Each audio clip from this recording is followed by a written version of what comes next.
श्रीमन्नारायणीयं दशकं 95 ध्यानयोगः।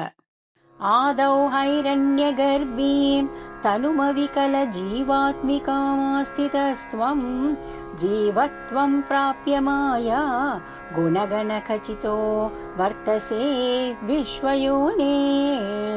तत्रोद्वृद्देन सत्त्वे न तु गुणयुगलं भक्तिभावं गतेन चित्वा सत्त्वं च हित्वा पुनरनुपहितो वर्तिता हे त्वमेव।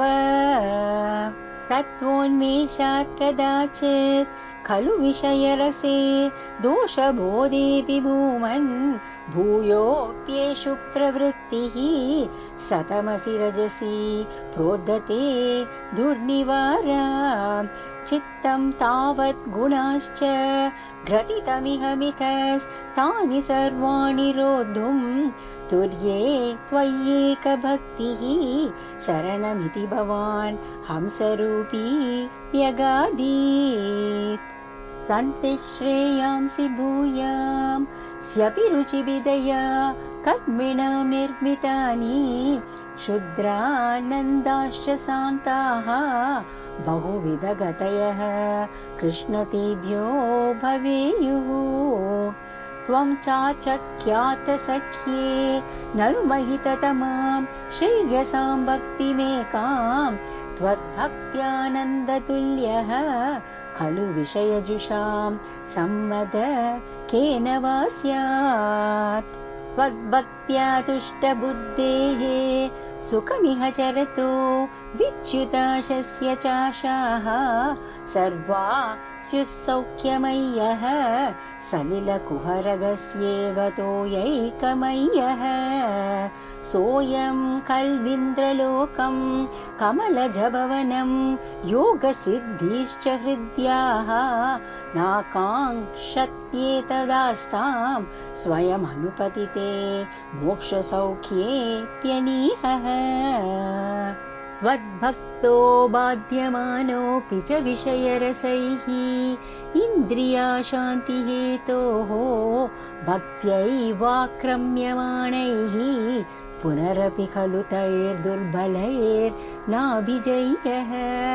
सप्ताच्चिर्दीपिताचिर्दहति किल यथा भूरिदारुप्रपञ्चं त्वद्भक्त्योगे तथैव प्रदहति दुरितं दुर्मद क्वेन्द्रियाणाम्।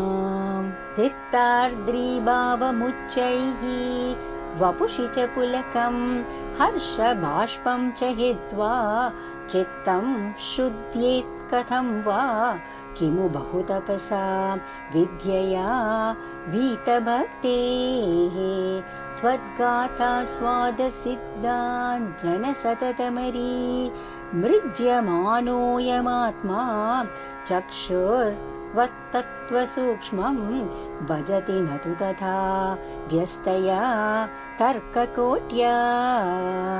ध्यानं ते शीलयेयं समतनुसुखबद्धासनो नासिकाग्रन्यस्ताक्षपूरकाद्यैः जितपवनपथ चित्तपद्मं त्ववाञ्छम्।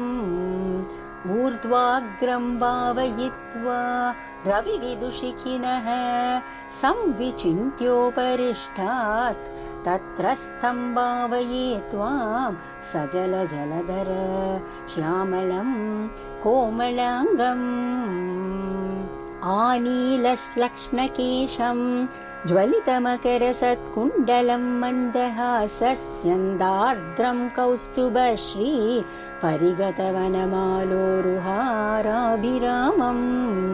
श्रीवत्साङ्गं सुबाहुं मृदुलसदुदरं काञ्चनच्छायचेलं चारुस्निग्धोरुमम्बोरुहललितपदं भावयेऽहं पवन्तम्।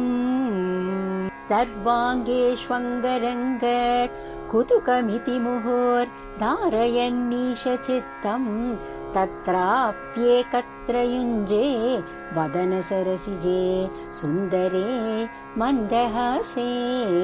तत्रालीनं तु चेतः परमसुखचित् द्वैतरूपे वितन्वन् अन्यन्नो चिन्तयेयं मुहुरिति समुपारूढयोगो भवेयम् इत्थं त्वद्ध्यानयोगे सति पुनरणिमाद्यष्टसंसिद्धयस्ताः दूरश्रुत्यादयोऽपि ह्यहमहमिकया सम्पतेयुर्मुरारे त्वत्सम्प्राप्तौ विलम्बा वहमखिलमिदं नाद्रिये कामयेऽहं त्वामेवानन्दपूर्णं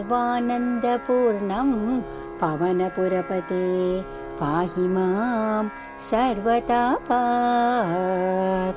नारायण अखिलगुरो भगवान् नमस्ते।